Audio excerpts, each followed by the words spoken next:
Lying, cheating, and telling secrets. Sometimes we tend to call people who lie all the time pathological liars.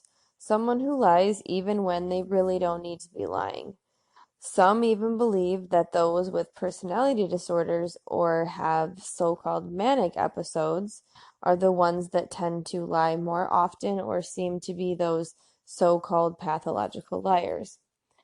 One of the number one reasons that people do lie is because they think that it's going to matter that they tell the truth.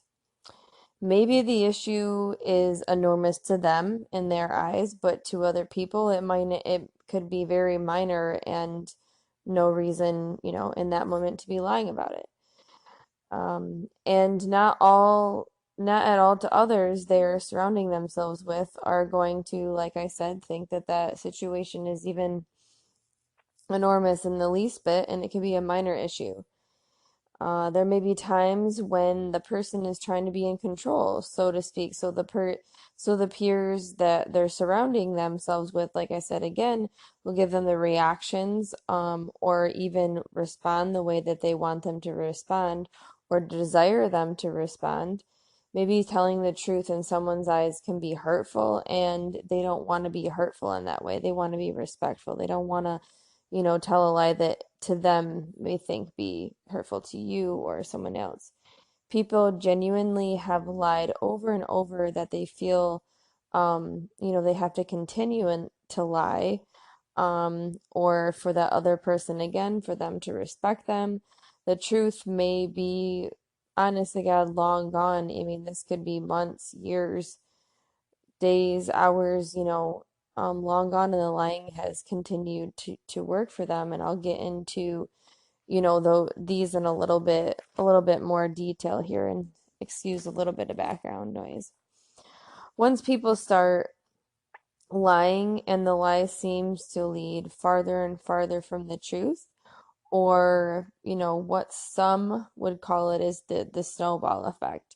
So this means we're telling a little lie, but in order to cover the first lie that we in order to cover that first lie, we tell another lie, and then it tends to become a much bigger lie than we intended.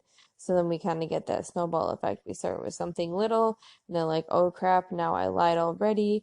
Now I have to lie again because I can't tell you what I was just, what I just lied about. And now that lie is lying on top of that lie, and then it just keeps going. For those that tend to be, compulsive liars, once one lie has been admitted, these compulsive liars, they automatically feel, they themselves are being called a liar all the time. So, like, no matter if you were to say, you called them out and they're like, oh my God, now you automatically think that I'm a liar all the time. And, even though that could be deemed as true, it's more effective for that person who is a compulsive liar because they might be telling the truth at times, but at the same time, it's hard when they lie about little minor things. And, they become defensive and they don't like the truth, or maybe the truth is just not appealing to them and not comfortable to talk about. Being under pressure or put under pressure, sometimes when asked to look at the bigger picture, it's sometimes difficult, for them to recall that particular situation, or maybe like their memory is kind of jogged a little bit, fogged, blurred, whatever you want to call it. The bigger picture, for one, like our memory is, it's not always like the best as being reliable because sometimes we can form and we can change our memories, and they can be influenced, and like I said, they can change over time.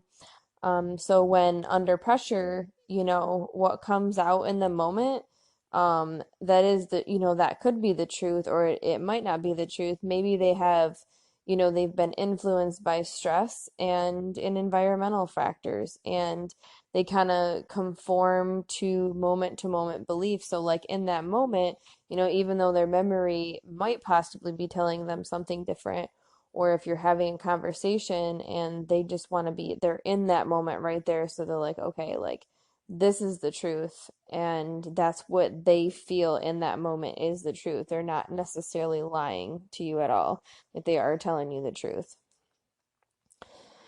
People want their lies to be true, and telling the truth is overwhelming. And like I said, it always depends on the situation, and I could come up with a trillion different scenarios as far as what they don't want their it to be true. Like maybe, for example, and this is a pretty big lie. Like maybe you are, with your significant other, when you've been together for a long time, and then you find out that something is really medically wrong with you, and you go to doctor's appointments, and then you start lying about why you're going to the doctor's appointments, because you really don't, like, you're not genuinely trying to hurt that person.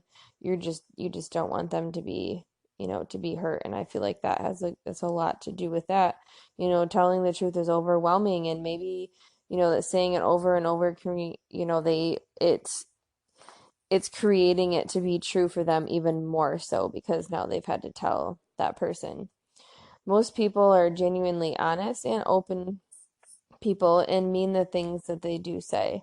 It's just that some people may actually lie more than others, with the majority of things that are being lied about being more, unimportant and really easily disproven. Some helpful questions you can ask this person, when you are in those situations is, why is this so important to you? Like, why is this situation so important to you? And how can you and I look at this, through the same window here, same perspective?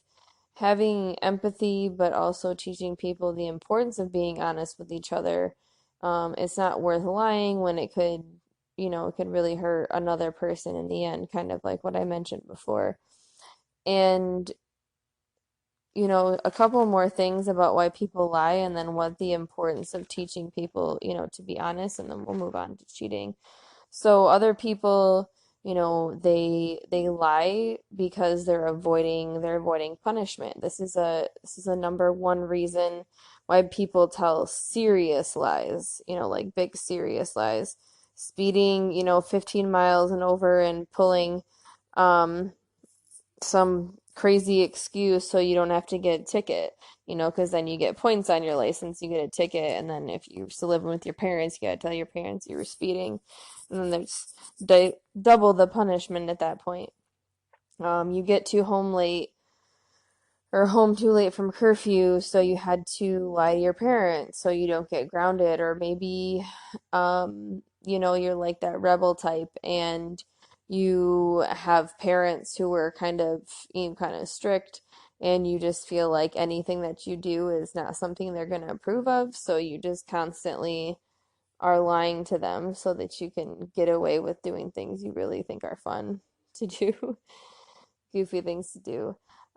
These kinds of lies are seen, these serious lies, these deep lies that people tell, that when we are, you know, trying to avoid punishment in most cases, these are things that we can tell people are lying by their body language, the tone of their voice, um, you know, and just like why we rely on easy things that will not, be punished or easier. So like if we're, lying is so much easier, like we're saying, to try for a person to try to lie because they're really trying to avoid that punishment. They're more motivated to do it.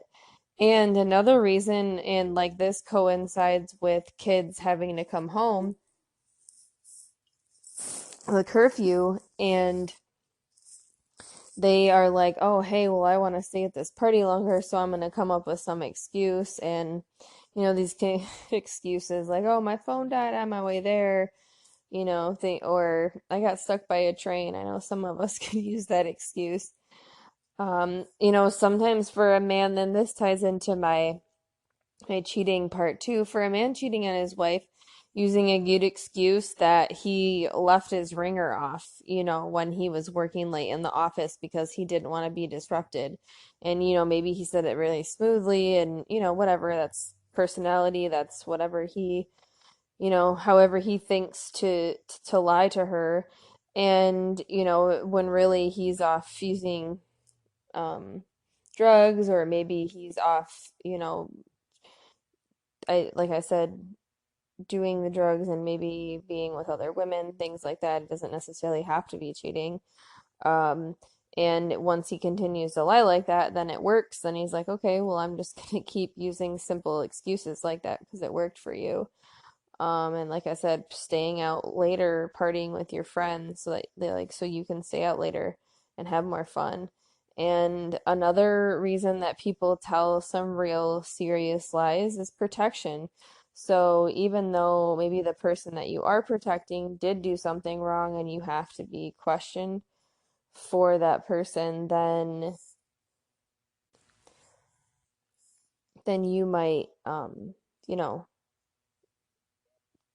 lie to that person that is questioning you and just protect that person. Like, I'm not gonna, you know, I'd rather lie than see something happen to that person. And then self-protection, something that you could possibly have your child for you, you know, lie for you. For example, one that I was given, one of the resources that I have was, you know, a child that was left home alone, and the dad said, "Oh, well, once if somebody ever comes to the door, you know, like either you don't answer it, or if you do answer the door," which I'm sure nobody really says that anymore.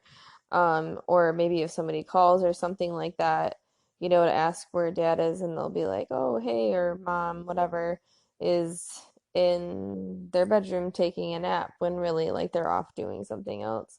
And that is, you know, that could be a serious lie in a couple different reasons, but that's, you know, their self-protection. Like that's why they're lying because, oh, hey, but then you're teaching your kid, you know, and children like to boast and lie about things that make them feel important, and more so if the parents are doing, the child will be doing it too, whether it, you know, being silly or not.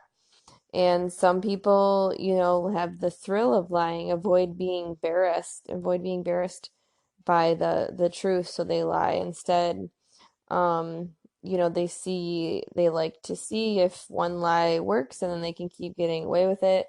And one thing I thought was kind of goofy in a sense, because I know this happens to all parents that have children. You know, a kid pees in the bed and then, oh, I spilled water in my bed, you know. So it's kind of funny. And so, really quick, so a couple tips, you know, for teaching each other to be honest. It starts with teaching the young ones on why it's important to you in the first place, like as a person, you know, as an adult, as a parent, for other, and why it's important for others to be honest. And you want to teach this as early as you can. Remind them that it may be difficult to tell the truth at times. You know, it might even be embarrassing.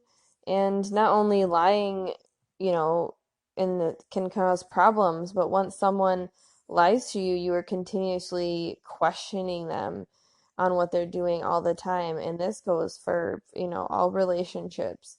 And it is building that the trust and, you know, I guess like that loyalty and respect in a sense too. That's difficult, and it's a difficult process, and it's a difficult commitment, you know, for the both of you to get over. And you have to model the honesty, whether it be with your children or it be with someone that you really honestly care about, and you need that relationship to be honest and open and not telling any lies.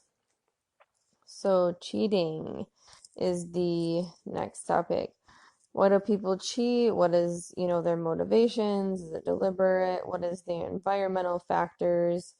You know, we talk a little bit about in the relationships and things like that.